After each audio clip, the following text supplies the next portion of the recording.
Personal loan ಬಹಳ ಹೆಚ್ಚು ತೆಗೆದುಕೊಳ್ಳಲಾಗುವ ಸಾಲ ಎನಿಸಿದೆ. ಇದನ್ನ ಯಾವ ಅಡಮಾನ ಇಲ್ಲದೆ ಕೊಡಲಾಗೋದ್ರಿಂದ ಹೆಚ್ಚಿನ ಬಡ್ಡಿ ವಿಧಿಸಲಾಗುತ್ತೆ. ಅದರ ಜೊತೆಗೆ ಹೆಚ್ಚಿನ ಜನರ ಅರಿವಿಗೆ ಇಲ್ಲದೆ ಇರುವ ಹಲವು ಶುಲ್ಕಗಳು ಇರುತ್ತೆ. ಇಎಂಐ ದಿನಾಂಕ ಬದಲಿಸೋದ್ರಿಂದ ಹಿಡಿದು ಡ್ಯೂಪ್ಲಿಕೇಟ್ ಸ್ಟೇಟ್ಮೆಂಟ್ ವರೆಗೂ ಪ್ರತಿಯೊಂದಕ್ಕೂ ಪ್ರತ್ಯೇಕ ಶುಲ್ಕಗಳನ್ನು ಹಾಕಲಾಗುತ್ತೆ. ಅದೇ ಹಿನ್ನೆಲೆ ವೈಯಕ್ತಿಕ ಸಾಲದ ಬಗ್ಗೆ ನೀವು ತಿಳಿದಿರಬೇಕಾದ ಸಂಗತಿಗಳು ಇಲ್ಲಿವೆ.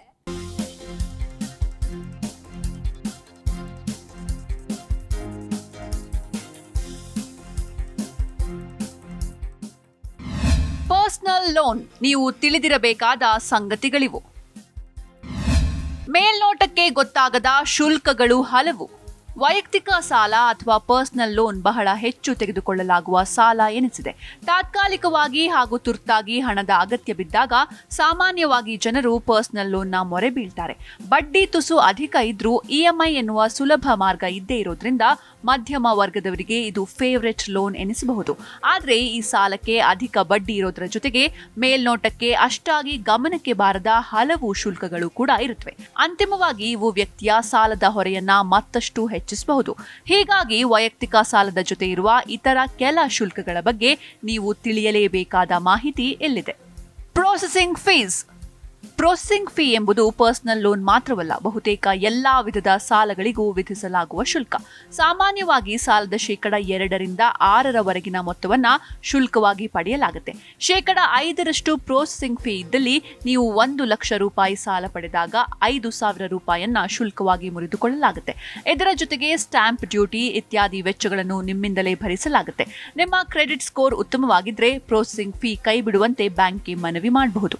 ವೆರಿಫಿಕೇಶನ್ ಶುಲ್ಕ. ನೀವು ಪರ್ಸನಲ್ ಲೋನ್ಗೆ ಅರ್ಜಿ ಹಾಕಿದಾಗ ಬ್ಯಾಂಕ್ನವರು ನಿಮ್ಮ ಕ್ರೆಡಿಟ್ ರೇಟಿಂಗ್ ಪರಿಶೀಲಿಸಲು ಏಜೆನ್ಸಿಗಳ ನೆರವು ಪಡೆಯುತ್ತವೆ. ಇದಕ್ಕೆ ಬ್ಯಾಂಕ್ಗೆ ತುಸು ವೆಚ್ಚವಾಗುತ್ತೆ. ಆ ಹೊರೆಯನ್ನ ಗ್ರಾಹಕರಾದ ನಿಮಗೆ ವರ್ಗಾಯಿಸಲಾಗುತ್ತೆ. ಅದನ್ನೇ ವೆರಿಫಿಕೇಶನ್ ಚಾರ್ಜಸ್ ಎನ್ನುವುದು. Collection charges.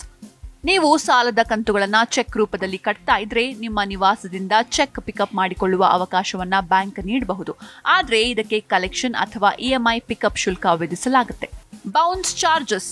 ನೀವು ಚೆಕ್ ಮೂಲಕ ಇಎಂಐ ಪಾವತಿಸ್ತಾ ಇದ್ದು ಆ ಚೆಕ್ ಸರಿಯಾಗಿ ಕ್ರೆಡಿಟ್ ಆಗದೆ ಹೋದ್ರೆ ಅಥವಾ ಬೌನ್ಸ್ ಆದ್ರೆ ಆಗ ಬ್ಯಾಂಕ್ನವರು ಪೇಮೆಂಟ್ ರಿಟರ್ನ್ ಚಾರ್ಜ್ ವಿಧಿಸಬಹುದು. ಇಎಂಐ ತಡ ಪಾವತಿ ದಂಡ. ಇಎಂಐ ಕಟ್ಟಲು ಒಂದು ದಿನಾಂಕವನ್ನ ಗಡುವಾಗಿ ನಿಗದಿ ಮಾಡಲಾಗುತ್ತೆ. ಈ ದಿನದೊಳಗೆ ಪಾವತಿಸದಿದ್ರೆ ತಡ ಪಾವತಿ ಅಂದ್ರೆ ಲೇಟ್ ಪೇಮೆಂಟ್ ಎಂದು ಪರಿಗಣಿಸಿ ದಂಡ ವಿಧಿಸಲಾಗುತ್ತೆ. ಇಎಂಐ ಪಾವತಿ ವಿಧಾನ ಬದಲಾದ್ರೆ ಶುಲ್ಕ. ನೀವು ಇಎಂಐ ಪಾವತಿಸುವ ವಿಧ ಬದಲಾಯಿಸಿದ್ರೆ ಅದಕ್ಕೆ ಶುಲ್ಕ ಇರುತ್ತೆ. ಉದಾಹರಣೆಗೆ ಇಎಂಐ ಸ್ವಯಂ ಕಡಿತ ಆಗುವ ಬ್ಯಾಂಕ್ ಅಕೌಂಟ್ನಲ್ಲಿ ಬದಲಾವಣೆ ಅಥವಾ ಇಎಂಐ ದಿನಾಂಕದಲ್ಲಿ ಬದಲಾವಣೆಯೋ ಮಾಡಿದ್ರೆ ಶುಲ್ಕ ವಿಧಿಸಲಾಗುತ್ತೆ. ಭಾಗಶಃ ಮರುಪಾವತಿ ಶುಲ್ಕ. ಸಾಲವನ್ನ ಬೇಗ ಮುಗಿಸಲು ರೆಗ್ಯುಲರ್ ಇಎಂಐಗಿಂತ ಒಂದಷ್ಟು ಹೆಚ್ಚುವರಿ ಹಣವನ್ನ ನೀವು ಪಾವತಿಸಿದ್ರೆ ಅದಕ್ಕೆ ಪಾರ್ಷಿಯಲ್ ರೀಪೇಮೆಂಟ್ ಎಂದು ಪ್ರತ್ಯೇಕ ಶುಲ್ಕ ಹಾಕಲಾಗುತ್ತೆ. ಮುಂಗಡವಾಗಿ ಸಾಲ ಮುಕ್ತಾಯಕ್ಕೆ ಶುಲ್ಕ.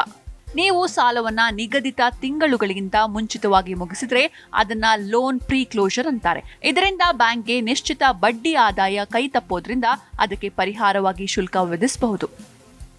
ಡೂಪ್ಲಿಕೇಟ್ ಸ್ಟೇಟ್ಮೆಂಟ್ ಶುಲ್ಕ. ಪರ್ಸನಲ್ ಲೋನ್ ವಿವರ ಇರುವ ಡೂಪ್ಲಿಕೇಟ್ ಸ್ಟೇಟ್ಮೆಂಟ್ ಅನ್ನ ಪಡೆಯಲು ನೀವು ನಿರ್ದಿಷ್ಟ ಶುಲ್ಕ ನೀಡಬೇಕಾಗಬಹುದು. Cash transaction charges. ನೀವು ಬ್ಯಾಂಕ್ ಕಚೇರಿಗೆ ಹೋಗಿ ಇಎಂಐ ಅನ್ನ ಕ್ಯಾಶ್ನಲ್ಲಿ ಪಾವತಿಸುವಾಗ ಕ್ಯಾಶ್ ಟ್ರಾನ್ಸಾಕ್ಷನ್ ಚಾರ್ಜ್ ವಿಧಿಸಲಾಗುತ್ತೆ. Cancellation charges.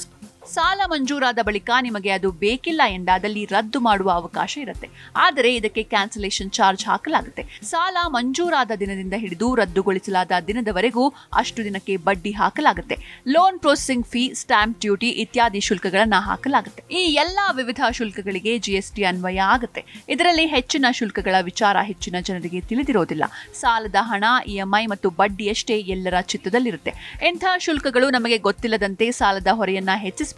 ಹೀಗಾಗಿ ಈ ವಿಷಯಗಳ ಬಗ್ಗೆ ಮೊದಲೇ ತಿಳಿದಿರೋದು ಅನುಕೂಲಕರ. Desk bureau, G Kannada news.